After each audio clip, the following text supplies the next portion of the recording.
afternoon everyone, my name's Daniel. I'm one of the field marketing engineers at National Instruments. Today we are exhibiting at the Advanced Engineering Show at the NAC in Birmingham. So today we are showcasing a few of our products, one of them being our Flex Logger product in the background.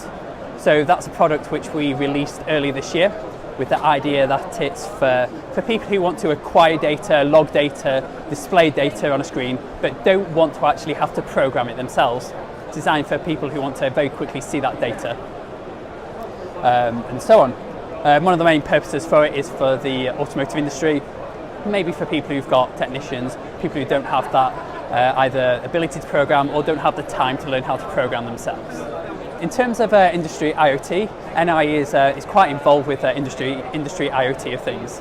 So one of the things that we try to help other companies do is try to ensure that they have the right knowledge to be able to set up a industry IoT application, helping them ensure that they have the right enterprise level software, for example, so that they can quite quickly have maybe a data management software or data management system which allows them to acquire data from different places around maybe one factory, around the country, around the world, store that in one central location which they can then manage from that central location and then share that around the rest of the world.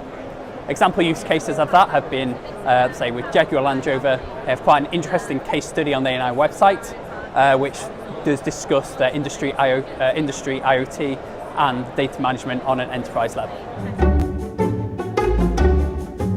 Personally, I think that the industry IoT for the UK manufacturing industry is quite important. There's going to be more and more companies who are going to be monitoring and maybe manufacturing systems in lots and lots of different locations. And it's important for them to be able to monitor those systems, maybe upgrade those systems, acquire data from those systems from lots of different locations, and being able to monitor that from maybe one place in the UK. It's important for those companies to be at the forefront of that technology to ensure that they stay competitive with against companies from the rest of the world. Manufacturers should start to look at ways to improve their own network infrastructure to ensure that they have the capabilities to keep up with the changes with the industrial IoT. For example, making sure that their network infrastructure is up to date with things like TSN-enabled Ethernet cables, and making sure that they have the right servers available and the right sort of enterprise level software available so they can start to implement industrial IoT applications.